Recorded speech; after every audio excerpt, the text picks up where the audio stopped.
네, 희그의 구독자 여러분 안녕하세요. 아나운서 최원정입니다. 자, 오늘 특별한 소식이 있다고 해서 또 선생님 한 분을 모셨는데요. 인사 나누도록 할게요. 고길정 선생님 안녕하세요. 네, 안녕하세요. 동부와 역사재단 독도체험관 도슨트 고길정입니다.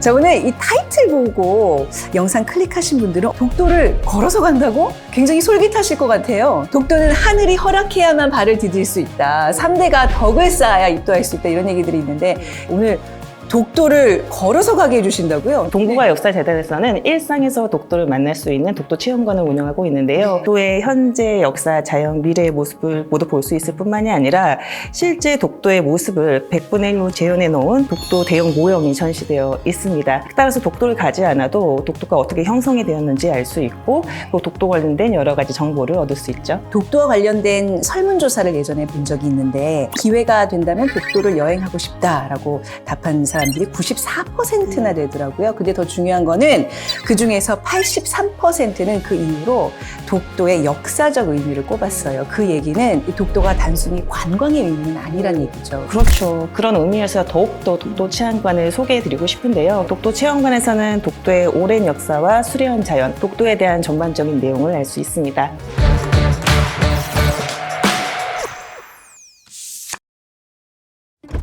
독도의 역사가 1500년이에요. 굉장히 오랜 역사를 지니고 있어요. 네, 맞습니다. 독도 체험관 독도의 역사 공간에서는 독도 역사를 한눈에 볼 수 있는 독도 연표가 전시되어 있는데요. 그 연표의 첫 머리를 보시면 신라장군 이사부 우상국 정복함이라고 쓰여 있습니다. 우상국은 울릉도를 거점으로 한 해상 왕국으로 울릉도와 독도를 영역으로 하고 있었습니다. 512년 신라가 우상국을 정복하면서 울릉도와 함께 독도 역사는 시작이 되었고요. 지금까지 약 1500년 동안 이어지고 있습니다. 그러니까 우리가 보통 독도의 위치 이렇게 얘기하면 항상 울릉도가 기준이잖아요. 울릉도 동남쪽 백길 따라 200리 이제 그렇게 외우고 있는데 네네. 독도는 지리적으로 울릉도에서 보이는 거리에 있기 때문에 울릉도 주민들은 독도를 울릉도의 부속섬으로 인식해 왔습니다. 세종시록 지리지에는 우산과 무릉 두 섬이 울진현의 정동쪽 바다 가운데 있다. 이 두 섬은 거리가 멀지 않아 날씨가 맑으면 바라볼 수 있다라고 기록이 되어 있습니다. 그러니까 독도가 아주 오래전부터 우리의 역사 속에 존재했는데 호시탐탐 일본이 자기네 땅이라고 좀 노리고 있는 거잖아요. 이 울릉도와 독도를 둘러싼 일본 간의 영토 논쟁은 17세기에 처음 시작되었습니다. 1693년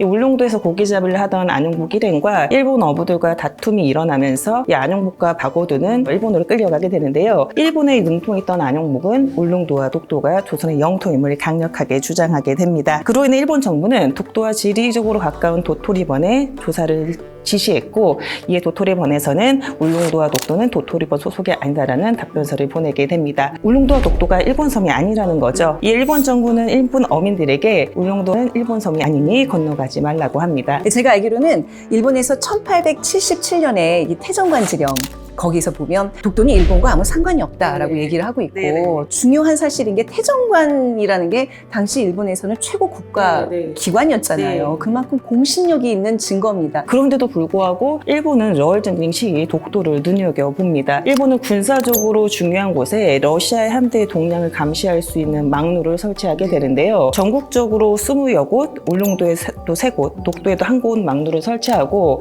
죽변 울릉도 독도 일본 맞세를 있는 해저 전선을 설치합니다. 그 과정에서 일본 정부는 독도를 불법적으로 편입했습니다. 그러니까 울릉도의 부속섬인 독도를 울릉도 역사에서 떼어내려고 한 거죠. 하지만 제2차 세계대전의 패전으로 그 계획은 실패로 돌아갔고요. 독도는 울릉도와 함께 우리 품으로 돌아오게 됩니다. 우리가 독도를 간다 하더라도 이런 얘기는 이렇게 쉽게 접할 수 있는 얘기가 아니잖아요. 하지만 저희 독도 참관 오시면은요, 이 독도가 왜 우리 땅인지 증을 알 수 있는 옛 문헌과 고지도를 직접 눈으로 볼 수 있고요. 역사를 비롯한 다양한 독도 관련 이야기를 자세하게 들을 수 있습니다.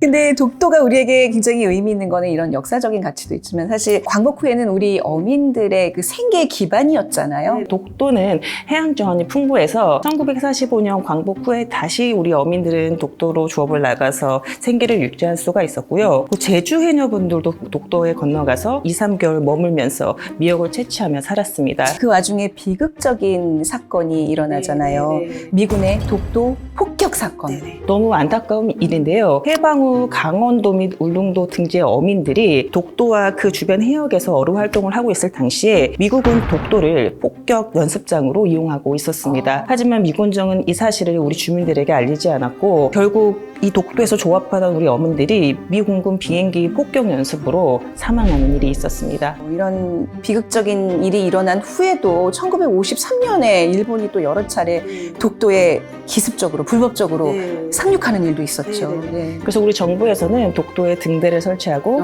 경찰을 파견하는 등 독도 수호 정책을 추진했고요. 울릉도 주민들은 스스로 독도 의용 수비대를 조직해서 독도를 지키기 위해서 노력했습니다. 그리고 올해가 또 의미가 있는 게 독도 경비대가 독주에 상주하면서 독도를 지킨 지 70주년이 되는 해이기도 합니다. 2024년이 독도 경비대 70주년이 됐네요. 그리고 독도 등대가 점등된 지도 70주년이 되는 해입니다. 정말 많은 일이 역사적으로 있었지만 잘 지켜낸 우리의 땅 독도. 독도에 대해서 얘기를 들으면 들을수록 더 많이 궁금해지는데요. 제가 알기로는 이 독도가 하나의 섬이 아닌 거 아셨어요? 예, 하나의 섬이 아닙니다. 아니에요. 네네. 독도는 큰 섬인 동도와 서도 그리고 89개의 바이오스 2섬으로 구성이 되어 있습니다. 가장 큰 섬인 서도 앞에는 주민 숙소가 있는데요. 이 주민 숙소에는 독도 주민 119 구급대원, 독도관리사무소 직원이 사용되고 있고요. 그 서도 반대편 해변에는 물골이 있습니다. 광북계 제주 해녀분들이 이 물골에서 생활을 했고요. 독도 의용 수비대 분들의 최초 주둔지이기도 합니다. 그리고 나머지 시설물들은 모두 동도에 있는데요. 가장 또 중요한 건물로는 독도 등대가 있습니다. 근데 이제 동도와 서도가 이렇게 있다는 거 이제 어렴풋이 알고 있었는데 89개의 바위섬으로 이루어졌다. 이런 거 상식으로 알아두면 좋겠어요. 또 하나 알려드리자면요. 이 독도는 독도라는 이름을 포함해서 29개 주요 지형에 이름이 붙여져 있습니다. 먼저 1950년대 독도에 가서 독도를 지켰던 독도 의용 수비대 분들이 칼을 갈았던 숫돌바위가 있고요. 제주 해녀분들이 쉬었던 해녀바위, 흔히 강치라고 부르는 독도 바다사자가 쉬었던 큰 가재바위, 작은 가재바위 등이 있습니다. 이런 진짜 많은 역사적인 어떤 생태계적인 이야기들 독도 체험관에 가면 다 들을 수 있는 거예요. 물론이죠. 제가 지금 이야기하는 건 아주 작은 부분이고요. 더 재미있는 이야기들을 독도 체험관에서 직접 보시고 배울 수 있습니다.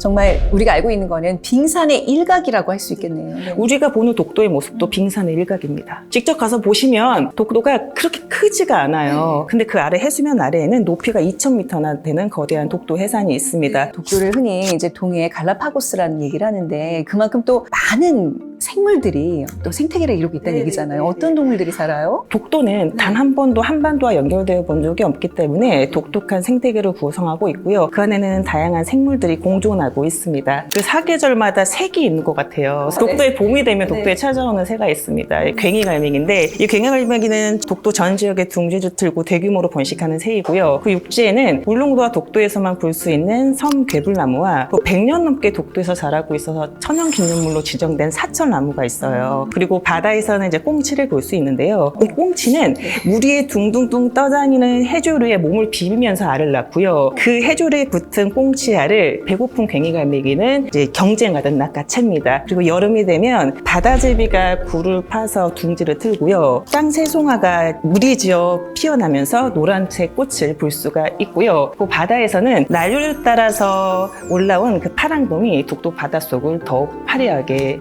만듭니다. 그 가을이 되면 독도 정구역에 걸쳐서 해국이 피어나고요. 밤이 되면 오징어가 또 독도가 유명하잖아요. 오징어 잡이 배들의 불빛들로 불야성을 이루고요. 겨울이 되면 사람이 들어갈 수는 없어요. 하지만 생명체가 살거든요. 아주 작은 새인데 그 상호솔새를 볼 수 있고 바다에서는 대왕이 무성행하게 자라서 빽빽하게 바다숲을 이루고 있습니다. 보지 않았는데 이 독도의 사계절이 쫙 눈앞에 파노라마처럼 펼쳐져요. 근데 그만큼 독도가 정말 아름답고요. 9번 정도를 가봤지만 늘 감격하면서 독도를 보는 것 같아요. 뭐 짧은 얘기를 들었지만 독도 체험관이 이게 단순한 전시 공간이 아닌 것 같아요. 독도의 역사와 생태계를 깊이 이해할 수 있는 곳. 여길 다녀가면 독도에 대한 사랑이 더 커질 것 같은 느낌이 드는데요. 그 독도 체험관에서는 전시뿐만이 아니라요. 다양한 체험도 준비되어 있는데 그 울릉도 독도 전망대에서 바라본 도동마을의 실시간 영상을 송출하고 있어요. 이 독도 전망대는 날이 맑으면 울릉도에서 독도 독도가 보이는 곳이에요. 그래서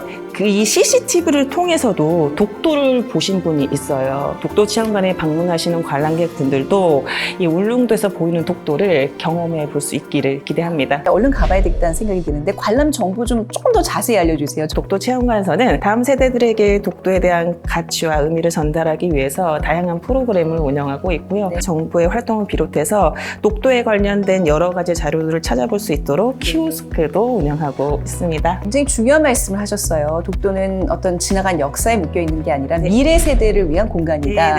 그래서 이왕이면 좀 역사에 관심 있는 학생들 또 아이들 데려가면 굉장히 좋을 것 같은데 입장료가 비싼가요? 아닙니다. 독도 체험관은 입장료 없이 운영되고 있습니다. 평일에는 미취학 아동부터 중고등학생 단체 대상으로 교육 프로그램을 운영하고 있고요. 그리고 방학 기간에는 그 개인 관람객 대상으로 교육 프로그램을 운영하고 있습니다. 그리고 개인 및 단체 관람객이 전시 해설을 예약하게 되면 전문 도슨트의 해설도 들을 수가 있습니다. 그리고 현재 독도 체험관에서 특별한 전시가 진행이 되고 있는데요. 동해 갈라파고스 울릉도와 독도라는 주제로 기획 전시가 진행이 되고 있습니다.